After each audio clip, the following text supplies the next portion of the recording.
Where do you reckon these two are off to? What's happening there? Well, you can tell she just finished either working out or doing nothing because that's what leggings send the message of.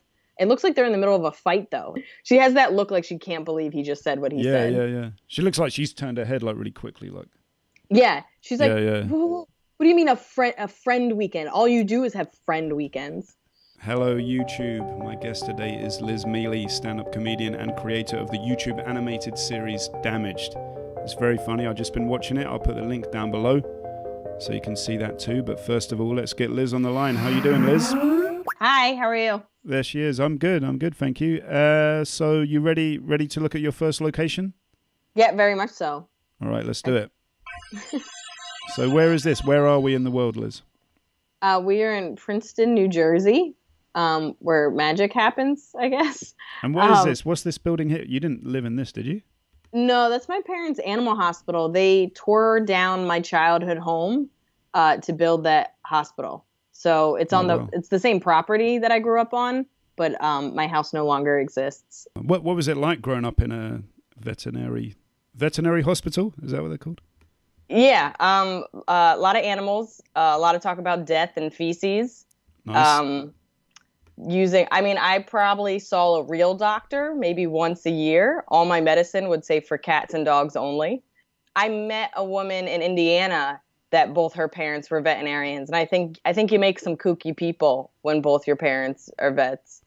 I would think it's almost the opposite of having both your parents be therapists, because I think they make weird people, but at least those people express themselves. But two veterinarians are two people that don't know how to talk to humans, and that's why they became vets. So they made 5 kids that aren't very good at talking to humans.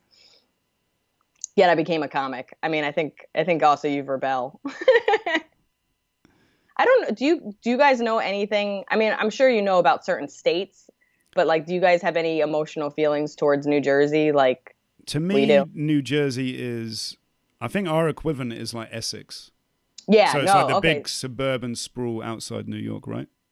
Yeah, so we're known as like the lesser of New York, and then we're also known as being gross. Like so every state has a slogan, and our slogan is the Garden State, but most people think of like the worst parts of New Jersey, which are like Camden and Trenton and Newark, and those parts are like really industrial, and they used to have jobs and, stuff like that, but now they're all kind of desolate, and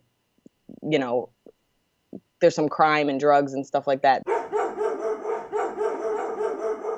That's weird. It looks like the sky's kind of Yeah, I was about to say, it does looks look pretty like there's like apocalyptic. We're going to look at the next place now, which is where you're living now. Let's go. Okay.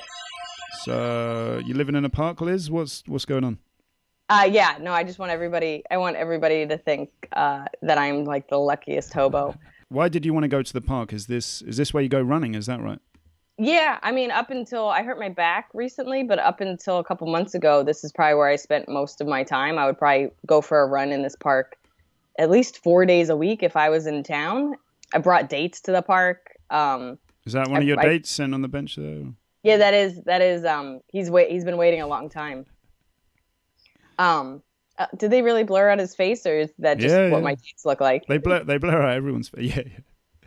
Just your dates. I like them blurry. That's your request, on Tinder. I only date blurry guys, actually. So yeah. And what are the best things about living in Brooklyn? I mean, now people just kind of judge you and call you a gentrifier and aren't very nice about it. But up until maybe like 5 years ago, it was just like, I don't know, it was cheaper rent and there's trees, and it's not the same. So I've lived in New York City, I think almost 13, 14 years now. And when I was in the city, like, people are everywhere. It's tourists everywhere. Even when I was not in like a big tourist area living, it's still like being on the 5th floor, you could still hear everybody talk and be loud. And it just feels like it really is the city that never sleeps, rather than now, like, I'm in a pretty rural area, a lot of houses, a lot of elementary schools. And I don't know, I walk home and people are sleeping, and It feels like people like even though I'm 31 now, but even when I was like 18, I worked at night and I would go home and I would eat dinner and I would go to bed. I've never been like a partier.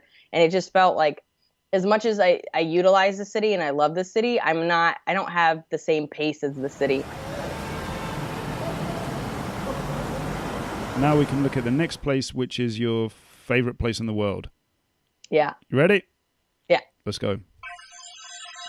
The Donut Pub. Oh my God, I love it so much. Where are we? Still in New York, I guess? Yeah, so we're like in New York City, actually not too far from Union Square. Look, you can go inside.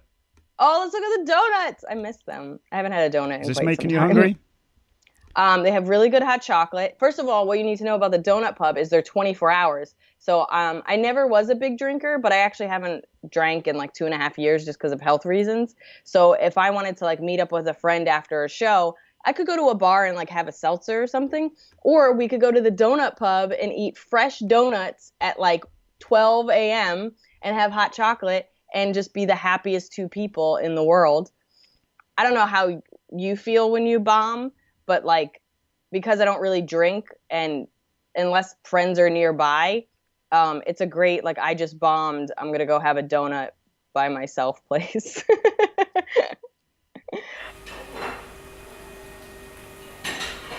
Now we're going to visit the next place, which is your least favorite place in the world. It's like an anti-shout out. Yeah. Where are we now? Is it this place? Is it the Lowell Comedy Club? Yeah, I mean, Times Square in general is like probably every New Yorker's least favorite place. I would think it'd be like Leicester Square. What do you guys call it? Yeah. Oh, Leicester Square. Yeah, Leicester Square, yeah. Yeah, it's like the equivalent. It's like, because that's where all the Broadway plays are and stuff, right? Yep. So Times Square in general is just awful. And then LOL Comedy Club. So basically, when I first I started when I was 16, but from 16, 17 to 19, I used to hand out flyers in Times Square to get stage time at this place called Ha Comedy Club. So I used to hand out flyers to get stage time in Times Square, and there's cops all around. And I became friends with like homeless people. There were guys that would hand out flyers for like the strip clubs nearby. I would become friends with them. I became friends with the police officers that were in the area, and I got asked out by this police officer. I was 19. I was like 18, 19, and he was like 21. And it was the worst date I've ever been on to this day. Still the worst date I've ever been on.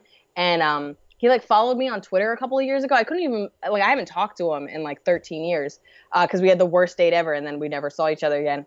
And then he followed me on Twitter, and then he asked me to be on his podcast, and I was like, what? And he was so nice about it that I was like, sure, but I was like, what am I getting myself into? His podcast? A policeman? Yeah, but I don't think he could say that he was a policeman, so he had like a whole separate thing.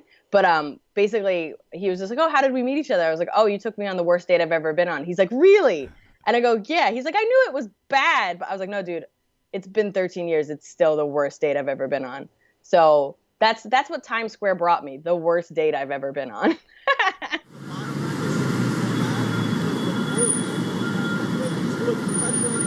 Now we're going to look at the next place, which is a place with a happy memory. Still in New York? Do you ever leave New York, Liz? Or? I do. I'm joking. I know that's true because I've seen you in England.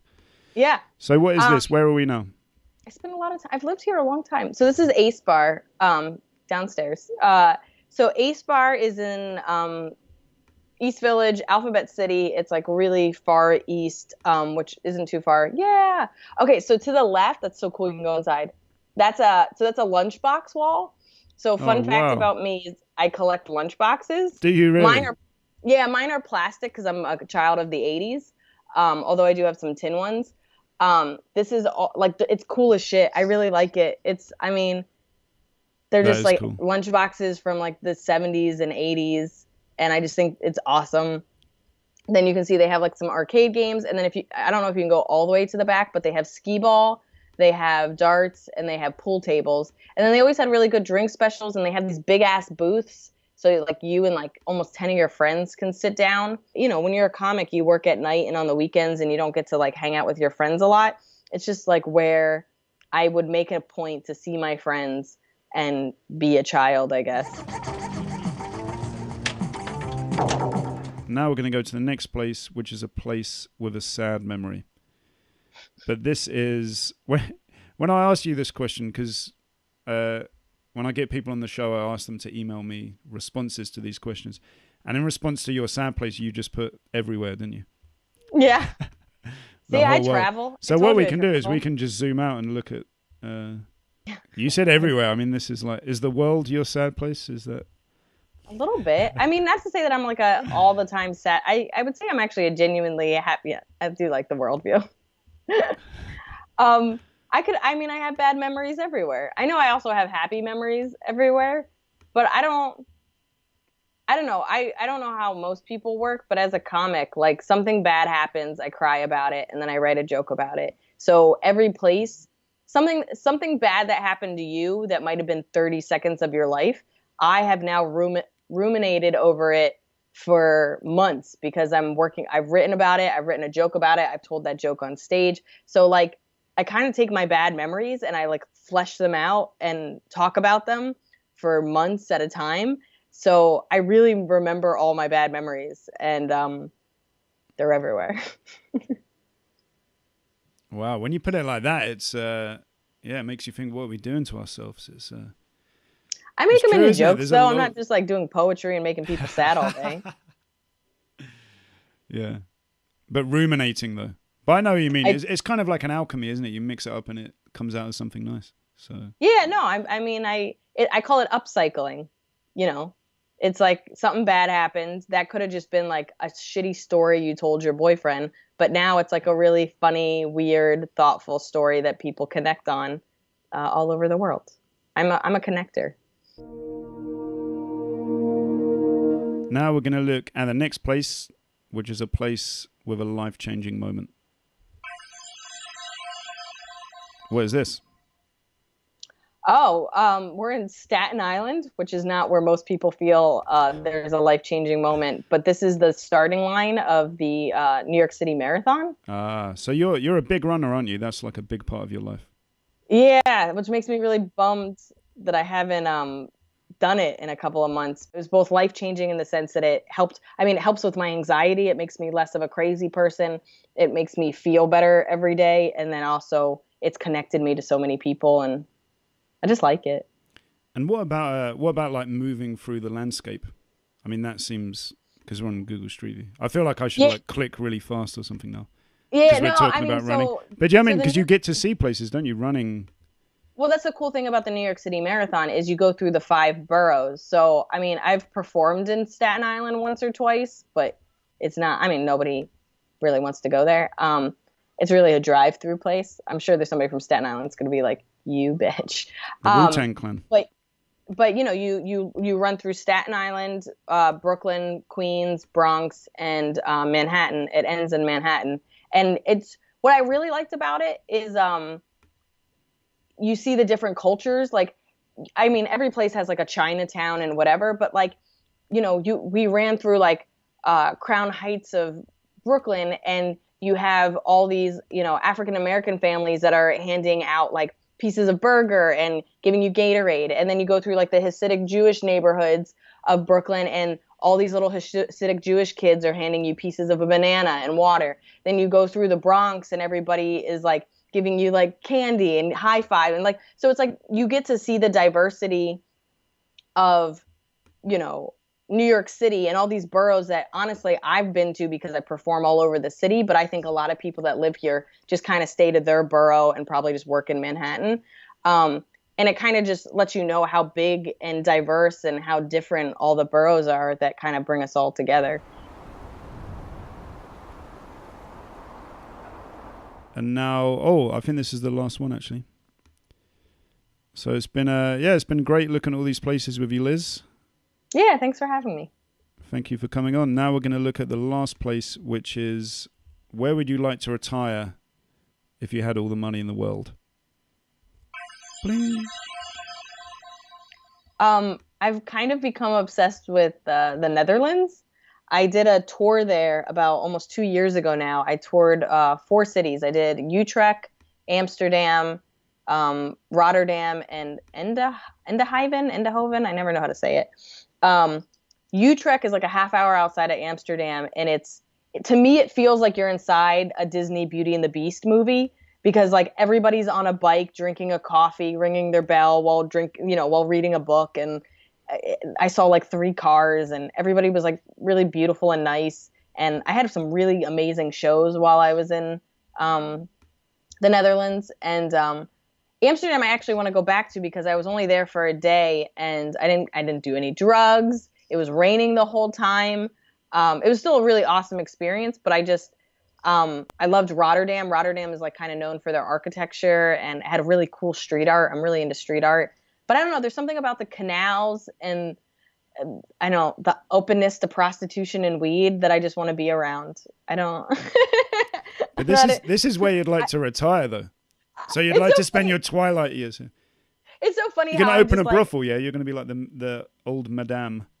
I don't think I want to work. I just think I want people around me to be happy and doing what they want to do. And if I want to smoke a joint and read a book, I feel like I should be able to do that while watching and feeding the ducks. Do you see any pictures in these clouds, Liz? Yeah, so it looks like the face of a snail. So it has like 2 eyes, and then it's kind of sad. Do snails even have faces? They have faces, you just don't see them. And like, oh, sorry, I forget your parents were veterinarians. Yeah. It has nothing to do with insect. Or are they an insect? I don't know what snails are. I guess crustacean, no? Yeah, it's not something my parents would do. But it looks like a cartoon snail. Let's go that way, where it has these like weird beady eyes, and then this little skinny face, and this little sad mouth, and then like the other part is its shell. And why do you think you're seeing snails in clouds? What does that say about you? I mean, first of all, it does look like a snail. It's not, I think it looks like a snail. It does look like a snail. I don't know. The fact that it looks terrified probably explains how I feel about life, which is I'm always kind of terrified of everything. I still do it. I still travel. I still take risks. But I feel like a snail, which is like I'm terrified and I don't want to do it. But for some reason, I'm like, well, I have this hard shell and I know I'll survive and it's fine. And I should just go do it. Liz Miele. Terrified snail. No, that was good.